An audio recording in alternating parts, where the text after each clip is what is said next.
ॐ सहना भवतु सहनो भुनक्तु सह वीर्यं करवावहै तेजस्विनावधीतमस्तु मा विद्विषावहै। ॐ शान्ति शान्ति शान्तिः। ನಾವು ಒಟ್ಟಿಗೆ ರಕ್ಷಿಸಲ್ಪಡೋಣ, ಒಟ್ಟಿಗೆ ಪೋಷಿಸಲ್ಪಡೋಣ, ನಾವು ಹೆಚ್ಚಿನ ಶಕ್ತಿಯಿಂದ ಕೆಲಸ ಮಾಡೋಣ. ನಮ್ಮ ಅಧ್ಯಯನವು ಜ್ಞಾನೋದಯವಾಗಲಿ, ನಮಗೆ ಎಂದಿಗೂ ಸಂಘರ್ಷ ಬಾರದಿರಲಿ. ನಮಸ್ಕಾರ, ನಾನು ಡಾಕ್ಟರ್ ಪದ್ಮಾವತಿ. 25ನೇ ಸಂಚಿಕೆಯ ಜ್ಞಾನಾಮೃತ ಪಾಡ್ಕಾಸ್ಟ್ ಸೀರೀಸ್ಗೆ ಎಲ್ಲರಿಗೂ ಸ್ವಾಗತ. ಇವತ್ತಿನ ವಿಷಯ ಧಾರಣೀಯ ಮತ್ತು ಅಧಾರಣೀಯ ವೇಗ. ನಿನ್ನೆ ಸೂರ್ಯ ನಮಸ್ಕಾರದ ಮೂಲಕ ನಮ್ಮ ಶರೀರವನ್ನೇ ಪ್ರಾರ್ಥನೆಯಾಗಿ ಮಾಡಿದೆವು. ಇಂದು ಇನ್ನೂ ಆಳಕ್ಕೆ ಹೋಗೋಣ. ಯಾಕೆಂದರೆ ಆಯುರ್ವೇದದ ಅತ್ಯಂತ ಪ್ರಾಯೋಗಿಕ ಮತ್ತು ಆಳವಾದ ಬೋಧನೆ ಕಡೆ ಯಾವುದು? ಧಾರಣೀಯ ವೇಗ ಮತ್ತು ಅಧಾರಣೀಯ ವೇಗ. ಯಾವ ಮನಸ್ಸಿನ ಆವೇಗಗಳನ್ನು ತಡೆಯಬೇಕು, ಯಾವ ದೇಹದ ವೇಗಗಳನ್ನು ತಡೆಯಬಾರದು ಅಂತ ಹೇಳಿರೋದು. ಯಾಕೆಂದರೆ ಇದು ಪ್ರಾಚೀನ ಕೇವಲ ಜ್ಞಾನ ಅಲ್ಲ, ಇದು ಆಧುನಿಕ ವಿಜ್ಞಾನನೂ ಕೂಡ ಇದನ್ನು ಇವಾಗ ದೃಢೀಪಡಿಸ್ತಾ ಇದೆ. ಇದನ್ನು ತಿಳಿಯೋಣ. ಸಂಸ್ಕೃತದಲ್ಲಿ ವೇಗ ಅಂದರೆ ದೇಹ ಅಥವಾ ಮನಸ್ಸಿನಿಂದ ಉದ್ಭವಿಸುವಂಥ ಸ್ವಾಭಾವಿಕ ಪ್ರಚೋದನೆ ಅಥವಾ ಅಭಿವ್ಯಕ್ತಿಗಾಗಿ ಅಥವಾ ವಿಸರ್ಜನೆಗಾಗಿ ಹಾತೊರೆಯುತ್ತಾ ಇರುವಂಥ ಒಂದು ಶಕ್ತಿ. ಚರಕ ಸಂಹಿತೆ ಇದನ್ನು 2 ವಿಭಾಗದಲ್ಲಿ ಹೇಳ್ತಾರೆ. ಅಧಾರಣೀಯ ವೇಗ ಅಂದರೆ ತಡೆಯಲೇಬಾರದ ವೇಗಗಳು. ಇವು ದೈಹಿಕ ಪ್ರಚೋದನೆ, ಅದನ್ನು ತಡೆದ್ರೆ ರೋಗ ಬರೋದಂತೂ ಖಂಡಿತ. ಧಾರಣೀಯ ವೇಗ ಇದನ್ನು ತಡೆಯಲೇಬೇಕಾದ ವೇಗಗಳು. ಇದು ಮಾನಸಿಕ ಪ್ರಚೋದನೆಗಳು. ಇದನ್ನು ಬಿಟ್ಟರೆ ರೋಗ ಬರೋದಂತೂ ಖಚಿತ. ಈ ಒಂದು ವ್ಯತ್ಯಾಸ 5000 ವರ್ಷಗಳ ಹಿಂದೆ ಬರೆದಿತ್ತು. ಆಯುರ್ವೇದದ ನಿರೋಧಕ ಚಿಕಿತ್ಸೆ ಅಡಿಗಲ್ಲು, ಏನು ಪ್ರಿವೆಂಟಿವ್ ಮೆಡಿಸಿನ್ ಅಂತ ಹೇಳ್ತೀವಲ್ಲ, ಈಗ ಅಧಿಕ ಮಾಸದ ಜೀವನ ತತ್ವವೇ ಇದು. ಚರಕಾಚಾರ್ಯರು 13 ಅಧಾರಣೀಯ ವೇಗಗಳನ್ನು ಹೇಳ್ತಾರೆ. ಇದನ್ನು ಸವಿಸ್ತಾರವಾಗಿ ಅರ್ಥ ಮಾಡ್ಕೊಳ್ಳೋಣ. ಯಾಕೆ ಅಂದರೆ ನಮ್ಮ ಎಲ್ಲ ಸುತ್ತಲೂ ಕಾಣಿಸ್ತಿರುವಂಥ ಪ್ರತಿಯೊಂದು ರೋಗದ ಮೂಲ ಇದೆ. ಯಾಕೆಂದರೆ ನಮ್ಮ ಜೀವನ ಶೈಲಿ ಹಾಗಾಗಿದೆ. ಅದರಿಂದ ಇದನ್ನು ವಿಸ್ತಾರವಾಗಿ ಹೇಳ್ತೀನಿ. ಏನು ಅಂದರೆ ಅಧಾರಣೀಯ ವೇಗ ದೇಹ ತನ್ನಷ್ಟಕ್ಕೆ ತಾನೇ ಉತ್ಪಾದಿಸುವಂಥ ಶಾರೀರಿಕ ಪ್ರಚೋದನೆ. ಇದನ್ನು ತಡೆಯೋದು ಒಂದು ನದಿಗೆ ಅಡ್ಡಗೋಡೆ ಕಟ್ಟಿದ ಹಾಗೆ. ಏನಾಗುತ್ತೆ, ಅಲ್ಲಿ ನೀರು ಹೊರಗೆ ಹೋಗದೇ ಇದ್ದಿರೂ ಅದಕ್ಕೆ ಬೇರೆ ದಾರಿ ಕಂಡು ಹಿಡ್ಕೊಳ್ಳುತ್ತೆ. ಆದರೆ ಆ ದಾರಿ ತುಂಬ ವಿನಾಶಕಾರಿಯಾಗಿರುತ್ತೆ. ಹೇಗೆ ಅಂತ ನೋಡೋಣ. ಮೊದಲನೇದು ಮೂತ್ರವೇಗ. ಮೂತ್ರ ವಿಸರ್ಜನೆಯನ್ನು ತಡೆದ್ರೆ ಅದರಿಂದ ಏನಾಗುತ್ತೆ? ಮೂತ್ರ ಸಂಕ್ರಮಣ, ಮೂತ್ರಪಿಂಡದ ಕಲ್ಲು, ಏನು ಕಿಡ್ನಿ ಸ್ಟೋನ್ಸು, ಸೊಂಟ ನೋವು ಅವೆಲ್ಲ ಶುರುವಾಗುವಂಥದ್ದು. ಪುರೀಶ ವೇಗ ಎರಡನೇದು, ಅಂದರೆ ಮಲ ವಿಸರ್ಜನೆ ಮಾಡೋದನ್ನು ತಡೆದ್ರೆ ಅದರಿಂದ ಮಲಬದ್ಧತೆ, ಕಾನ್ಸ್ಟಿಪೇಷನ್ನು, ಉದರಬಾವು, ತಲೆನೋವು, ಆಯಾಸ. ಈಗಿನ ನಾಗಾಲೋಟದ ಜೀವನದಲ್ಲಿ ಇಲ್ಲ, ನಮ್ಮ ಕೆಲಸದ ನಿಮಿತ್ತ ಈ ಒಂದು ಏನು ಮಲ ವಿಸರ್ಜನೆ ಬೆಳಗ್ಗೆ ಎದ್ದ ತಕ್ಷಣ ಮಾಡೋ ಅಭ್ಯಾಸ ಇಲ್ಲದೇ ಇದ್ದವರು ಆಫೀಸಿಗೆ ಹೋದಾಗ, ಸ್ಕೂಲಿಗೆ ಹೋದಾಗ ತಡೆದಾಗ ಅದರಿಂದ ಏನೇನು ತೊಂದರೆಗಳಾಗುತ್ತೆ ನೋಡೋಣ. ಇವೆಲ್ಲವೂ ತೊಂದರೆ ಆಗ್ತಾ ಹೋಗುವಂಥದ್ದು. ಹಾಗೆಯೇ ನಮ್ಮ ಆಧುನಿಕ ವಿಜ್ಞಾನ ಹೇಳೋದೇನು ಅಂದರೆ ಗಟ್ ಬ್ರೈನ್ ಆಕ್ಸಸ್, ನಮ್ಮ ಇಂಟೆಸ್ಟೈನು ಮತ್ತು ಬ್ರೈನ್ಗೆ ಆ ಒಂದು ಅಡಚಣೆ ಆಗೋದ್ರಿಂದ ಏನು ಇರಿಟಬಲ್ ಬೊವೆಲ್ ಸಿಂಡ್ರೋಮ್, ಮೋಷನ್ನು ಸರಿಯಾಗಿ ಆಗದೇ ಇರೋದು ಅಥವಾ ಆತಂಕಕ್ಕೂ ಏನು ಸ್ಟ್ರೆಸ್ಸಿಂದನೂ ಸ್ಟಾರ್ಟ್ ಆಗುತ್ತೆ. ವಾತವೇಗ ಅಂದರೆ ಅಪಾನವಾಯು, ಅದನ್ನು ತಡೆಯೋದ್ರಿಂದ ಹೊಟ್ಟೆ ನೋವು, ಹೊಟ್ಟೆ ಉಬ್ಬರ ಹಾಗೂ ಹೃದಯದ ತೊಂದರೆ. ಇಲ್ಲಿ ನೋಡಿ ಗಮನಿಸಿ, ಹೃದಯದ ತೊಂದರೆನೂ ಉಂಟಾಗೋದು ಯಾವುದು? ಅಪಾನವಾಯು, ಅದನ್ನು ತಡೆದಾಗ ಬರುವಂಥ ಕಾಯಿಲೆಗಳು. ಛರ್ದಿ 4ನೇದು ವಾಂತಿ. ಅದನ್ನು ಬರ್ತಾ ಇರುವಂಥ ವಾಂತಿನ ತಡೆದ್ರೆ ಇದು ಏನು ಅಂದರೆ ದೇಹ ಹೊರಹಾಕಲು ಪ್ರಯತ್ನಿಸ್ತಾ ಇರುವಂಥ ವಿಷ. ಅದನ್ನು ಮತ್ತೆ ತಡೆದಾಗ ಏನಾಗುತ್ತೆ, ಅದು ರಕ್ತಕ್ಕೆ ಸೇರಿಕೊಂಡು ಅದರಿಂದ ಬರುವಂಥ ಕಾಯಿಲೆ ಯಾವುದು? ಚರ್ಮರೋಗ, ಕಣ್ಣಿನ ತೊಂದರೆ, ಜ್ವರ. 5ನೇದು ನಿದ್ರಾವೇಗ. ನಿದ್ರೆ ಬಂದಾಗ ಅದನ್ನು ತಡೆದ್ರೆ ಅದರಿಂದ ಆಗುವಂಥ ತೊಂದರೆಗಳೇನು? ದೇಹ ಭಾರ, ತಲೆನೋವು, ಕಣ್ಣಿನ ಉರಿ, ಬುದ್ಧಿ ಮಂಕಾಗೋದು. ಇದನ್ನು ಆಧುನಿಕ ನಿದ್ರಾ ವಿಜ್ಞಾನ ದೃಢಪಡಿಸ್ತಾ ಇದೆ. ದೀರ್ಘಕಾಲದ ನಿದ್ರಾ ಕೊರತೆ ರೋಗ ನಿರೋಧಕ ಶಕ್ತಿ ಮತ್ತು ಚಯಾಪಚಯ, ಮೆಟಬಾಲಿಸಮ್ ಮತ್ತು ಭಾವನಾ ನಿಯಂತ್ರಣವನ್ನು ಹಾಳು ಮಾಡ್ತಾ ಇದೆ. ಎಲ್ಲರೂ ಏನು ರಾತ್ರಿ ನಿದ್ರೆಗೆಡೋದು ಅಥವಾ ನೈಟ್ ಶಿಫ್ಟ್ ಮಾಡೋದು ನೋಡಿ, ಇವೆಲ್ಲವೂ ಮೂಲ ಕಾರಣ ನಿದ್ರೆ ಬಂದಾಗ ಅದನ್ನು ತಡೆಯುವಂಥದ್ದು. ನಮ್ಮ ಜೀವನ ಶೈಲಿ ಎಷ್ಟು ತೊಂದರೆ ಆಗ್ತಾ ಇದೆ. ಕ್ಷುತ್ವೇಗ, ಹಸುವಿನ ಬಯಕೆ.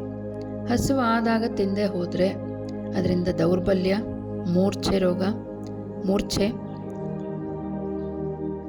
ಹಸಿವು ಏನು ವಾಂತಿಯ ಒಂದು ಲಕ್ಷಣ. ಹಾಗಾದರೆ ಈ ಅಧಿಕ ಮಾಸದಲ್ಲಿ ಉಪವಾಸ ಧಾರ್ಮಿಕ ಅಭ್ಯಾಸ, ಆದರೆ ನಿಜವಾದ ಶಾರೀರಿಕ ಹಸುವನ್ನು ಗೌರವಿಸಬೇಕು ಅಂತ ಹಾಗೆ ಹೇಳ್ತಾರೆ. ತ್ರುಟ್ವೇಗ, ಬಾಯಾರಿಕೆ. ಬಾಯಾರಿಕೆನ ತಡೆದ್ರೆ ಏನು? ಡಿಹೈಡ್ರೇಷನ್, ನಿರ್ಜಲೀಕರಣ, ಹೃದಯದ ದೌರ್ಬಲ್ಯ, ಹಾಗೆ ಪಿತ್ತ ದೋಷ ಏರಿಕೆ ಆಗುವಂಥದ್ದು. ಅಶ್ರುವೇಗ, ಕಣ್ಣೀರು ಅಥವಾ ದುಃಖ. ಇದು ತುಂಬ ಮಹತ್ವದ್ದು. ಕಣ್ಣೀರು ಅಥವಾ ದುಃಖ ಬಂದಾಗ ತಡಿತಾ ಹೋದರೆ ಸೈನಸೈಟಿಸ್ಸು, ಕಣ್ಣಿನ ರೋಗ, ಹೃದಯ ರೋಗ, ಖಿನ್ನತೆ, ಏನು ಡಿಪ್ರೆಷನ್, ಹಾಗೆ ಅನಾಹತ ಚಕ್ರ. ಯೋಗದಲ್ಲಿ ಹೇಳೋದು ಅನಾಹತ ಚಕ್ರ ಮುಚ್ಚಿಕೊಳ್ಳುತ್ತೆ. ಹಾಗೆ ಇದನ್ನು ಆಧುನಿಕ ವಿಜ್ಞಾನ ಏನು ಹೇಳುತ್ತೆ? ದುಃಖ ಮತ್ತು ಕಣ್ಣೀರನ್ನು ತಡೆಯೋದ್ರಿಂದ ಕಾರ್ಟಿಸಾಲ್ ಹೆಚ್ಚುತ್ತೆ. ಅದರಿಂದ ರೋಗ ನಿರೋಧಕ ಶಕ್ತಿ ಕಮ್ಮಿ ಆಗ್ತಾ ಹೋಗುತ್ತೆ. ಶ್ರಮಶ್ವಾಸ ಅಂದರೆ ಪರಿಶ್ರಮದ ನಂತರ ಉಸಿರಾಟ, ದೇಹ ವಿಶ್ರಾಂತಿ ಬೇಕು ಅಂತ ಹೇಳುತ್ತೆ. ಅದನ್ನು ತಡೆದ್ರೆ ಹೃದಯದ ಸಮಸ್ಯೆ ಹೆಚ್ಚಾಗುತ್ತೆ. ಜೃಂಭ ವೇಗ, ಆಕಳಿಕೆ. ಆಕಳಿಕೆ ಏನಕ್ಕೆ ಬರುತ್ತೆ? ಮೆದುಳಿಗೆ ಆಮ್ಲಜನಕ ಹೆಚ್ಚಿಸಲು ದೇಹ ಮಾಡುವಂಥ ಒಂದು ಕ್ರಿಯೆ. ಅದನ್ನು ತಡೆದ್ರೆ ನರಮಂಡಲ ಅಸ್ವಸ್ಥತೆ ಆಗುತ್ತೆ. ಕ್ಷವತು ವೇಗ ಅಂದರೆ ಸೀನೋದು. ಸೀನನ್ನು ತಡೆಯೋದ್ರಿಂದ ಸ್ನೀಸಿಂಗು ಏನು ಹೇಳ್ತೀವಿ, ಅಲ್ಲಿ ಕುತ್ತಿಗೆ ಬಿಗಿಯೋದು, ತಲೆನೋವು, ಮುಖದ ಪಾರ್ಶ್ವವಾಯು, ಫೇಶಿಯಲ್ ಪ್ಯಾರಲಿಸಿಸ್, ಇಂದ್ರಿಯಗಳ ದೌರ್ಬಲ್ಯ. ನಮ್ಮ ಇಂದ್ರಿಯಗಳು ಶಕ್ತಿಯಲ್ಲೇ ಕುಂತಾ ಹೋಗುತ್ತೆ. ಉದ್ಗಾರ, ತೇಗನ್ನು ತಡೆದ್ರೆ ಉಸಿರಾಟದ ಕಷ್ಟ ಹಾಗೂ ಹೃದಯದ ತೊಂದರೆ. ಶುಕ್ರವೇಗ, ಸೂಕ್ತ ಸಮಯದಲ್ಲಿ ಸ್ವಾಭಾವಿಕ ಕಾಮವೇಗ. ಬ್ರಹ್ಮಚರ್ಯ ಅಭ್ಯಾಸದಲ್ಲಿ ಇದನ್ನು ಊರ್ಧ್ವಮುಖಗೊಳಿಸುವ ಅಭ್ಯಾಸ ಯೋಗ. ಮೂಲತತ್ವ ಇವೆಲ್ಲವನ್ನು ಏನು ಅಂದರೆ ಪ್ರಕೃತಿ ಏನು ಕರೆದಾಗ ನಮ್ಮ ನ್ಯಾಚುರಲ್ ಅರ್ಜಸ್, ನೇಚರ್ ಕಾಲ್ ಏನು ಹೇಳ್ತೀವಿ ಅದನ್ನು ಉತ್ತರಿಸಬೇಕು. ಈ 13 ವೇಗಗಳು ದೇಹದ ಬುದ್ಧಿ. ಆ ಬುದ್ಧಿಗೆ ವಿರೋಧವಾಗಿ ಮಾಡಿದರೆ ಏನು, ನಮ್ಮ ಮೇಲೆ ನಾವೇ ಯುದ್ಧ ಸಾರದಂತೆ. ಮುಂದಿನ ಒಂದು ಧಾರಣೀಯ ವೇಗಕ್ಕೆ ಹೋಗೋಣ. ಕೇಳಿಸ್ಕೊತಾ ಇದ್ದೀರಲ್ವ ಎಲ್ಲರೂ? ಓಕೆ, ಈಗ ಧಾರಣೀಯ ವೇಗದ ಕಡೆ ಹೋದರೆ ಇವೆಲ್ಲ ಏನು ಅಂದರೆ ತಡಿಲೇಬೇಕಾದ ಮಾನಸಿಕ ಹಾಗೂ ಭಾವನಾತ್ಮಕ ಪ್ರಚೋದನೆ. ಇಲ್ಲಿ ಆಯುರ್ವೇದ ಮತ್ತು ಯೋಗ ತತ್ವ ಒಂದಾಗುತ್ತೆ. ಈ ಅಧಿಕ ಮಾಸದಲ್ಲಿ ತನ್ನ ಆಳವಾದ ಅರ್ಥ ಕಾಣುವುದು ಇಲ್ಲೇ. ಏನು ಇವೆಲ್ಲ? ಲೋಭ ವೇಗ ಅಂದರೆ ದುರಾಸೆ, ಅಗತ್ಯಕ್ಕಿಂತ ಹೆಚ್ಚು ಕೂಡಿಡಬೇಕು ಅಂತ ಅದೊಂಥರ ಪ್ರಚೋದನೆ. ಇದರಿಂದ ಏನಾಗುತ್ತೆ? ಪಿತ್ತ ದೋಷ ಹೆಚ್ಚಾಗುತ್ತೆ, ಉರಿ, ಚಡಪಡಿಕೆ. ಇದಕ್ಕೆ ಔಷಧಿ ಏನು? ಅಧಿಕ ಮಾಸದಲ್ಲಿ ದಾನ ಮಾಡೋದು. 2ನೇ ವೇಗ ಶೋಕ, ಅತಿಯಾದ ದುಃಖ ಮತ್ತು ಚಿಂತೆ ಎಲ್ಲರಲ್ಲೂ ಕಾಣುವಂಥದ್ದು. ಬಹಳ ಮುಖ್ಯವಾಗಿ ಏನಾಗುತ್ತೆ? ಆರೋಗ್ಯಕರ ಕಣ್ಣೀರು ಅಧಾರಣೀಯ. ಆದರೆ ನಿರಂತರವಾಗಿ ಚಿಂತೆ ಮಾಡ್ತಾ ಇರೋದು, ತಮ್ಮ ಮೇಲೆ ತಾವೇ ದಯ ತೋರಿಸುವಂಥದ್ದು ಆತ್ಮದೇ ಧಾರಣೀಯ. ಯಾಕೆಂದರೆ ಇದು ವಾತ ಮತ್ತು ಕಫನ ವಿಕೃತಿ ಮಾಡುತ್ತೆ. ಹಾಗೆಯೇ ಹೃದಯದ ದೌರ್ಬಲ್ಯ, ಉಸಿರಾಟದ ಸಮಸ್ಯೆ ಎಲ್ಲವನ್ನು ಹೆಚ್ಚು ಮಾಡುವಂಥದ್ದು. ಮೂರನೇ ವೇಗ ಭಯ. ಭಯ ಅಗತ್ಯ ಕ್ರಿಯೆ ಮುಂದೆ ಓಡುವಂಥದ್ದು, ತಪ್ಪಿಸಿಕೊಳ್ಳುವಂಥ ಪ್ರಚೋದನೆ. ಈ ದೀರ್ಘಕಾಲದ ಭಯ ವಾತವನ್ನು ಹೆಚ್ಚು ಮಾಡುತ್ತೆ. ಅದರಿಂದ ನಿದ್ರಾಹೀನತೆ, ಇರಿಟೇಬಲ್ ಬವೆಲ್ ಸಿಂಡ್ರೋಮ್, ನಡುಕ ಎಲ್ಲವನ್ನು ಕೊಡುವಂಥದ್ದು. ಇದಕ್ಕೆ ಔಷಧಿ ಏನು? ಯೋಗದಲ್ಲಿ ಹೇಳೋದು ಜಪ, ಧ್ಯಾನ ಹಾಗೂ ದೇವರಲ್ಲಿ ಶರಣಾಗತನಾಗೋದು. ಭಯ ಇದ್ದಾಗ ದೇವರಲ್ಲಿ ಶರಣಾಗತರಾಗ್ರಿ. ಕ್ರೋಧ, ನಾಲ್ಕನೇದು ಕೋಪ. ಇದು ಓಜಸ್ಸನ್ನು ನಾಶ ಮಾಡುವಂಥ ಅತ್ಯಂತ ಪ್ರಬಲ ಶಕ್ತಿ. ಆಧುನಿಕ ಹೃದ್ರೋಗ ವಿಜ್ಞಾನ ಏನು ದೃಢಪಡಿಸುತ್ತೆ ಅಂದರೆ, ದೀರ್ಘಕಾಲದ ಕೋಪ ಏನು ಹೃದಯಾಘಾತಕ್ಕೆ ಸ್ವತಂತ್ರ ಅಪಾಯಕಾರಿ ಅಂಶ. ನಾವೀಗ ಹೆಚ್ಚಾಗಿ ನೋಡ್ತಾ ಇರುವಂಥ ಏನು ಹೃದಯಾಘಾತಗಳು ಕ್ರೋಧಕ್ಕೂ ಬಹಳ ಸಂಬಂಧ ಇದೆ. ಯೋಗದ ಮೂಲಕ ಇದಕ್ಕೆ ಔಷಧಿ ಏನು? ಕ್ಷಮೆ, ಸಮಭಾವ. ಈರ್ಷಾವೇಗ ಅಂದರೆ ಅಸೂಯೆ, ಇನ್ನೊಬ್ಬರ ಸಂತೋಷ ಕಡಿಮೆ ಮಾಡಬೇಕೆಂಬ ಪ್ರಚೋದನೆ. ಇದು ಓಜಸ್ಸನ್ನು ಕ್ಷಯ ಮಾಡುತ್ತೆ, ಸಾಧಕ ಪಿತ್ತವನ್ನು ಕೆಡಿಸುತ್ತೆ. ಅದನ್ನು ಭಗವದ್ಗೀತೆಯಲ್ಲಿ ಕೃಷ್ಣ ಹೇಳೋದೇನು? ಅಸೂಯೆ ನಿರಂತರ ದುಃಖದ ಮೂಲ ಅಂತ ಹೇಳ್ತಾರೆ. ಆರನೇದು ಲಜ್ಜಾವೇಗ, ನಿರ್ಲಜ್ಜೆ, ನಿರ್ಬಂಧ ಮೀರಿ ವರ್ತಿಸಬೇಕಂತ ಪ್ರಚೋದನೆ. ನಾವು ಮಾಡಿದ್ದು ಸರಿ, ನಾವೇನಾದರೂ ಮಾಡಬಹುದು ಅಂತ ಲಜ್ಜೆ ಗೆಟ್ಟು ಮಾಡುವಂಥ ವರ್ತನೆಗಳು. ಅದಕ್ಕೆ ಔಷಧಿ ಸದ್ವೃತ್ತ.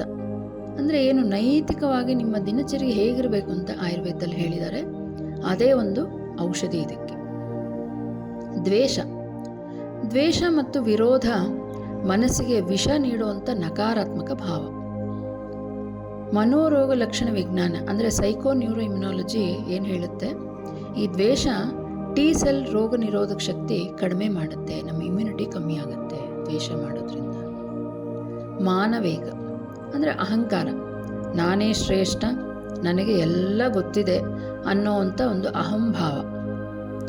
ಇದನ್ನು ಆಯುರ್ವೇದದಲ್ಲಿ ಇದಕ್ಕೆ ಪ್ರಜ್ಞಾಪರಾಧ ಅಂತ, ಅಂದರೆ ಏನು? ತನ್ನ ಬುದ್ಧಿಗೆ ತಾನೇ ವಿರೋಧವಾಗಿರೋದು. ಇವೆಲ್ಲವೂ ರೋಗಕ್ಕೆ ಮೂಲ ಕಾರಣ ಅಂತ ಹೇಳ್ತಾರೆ.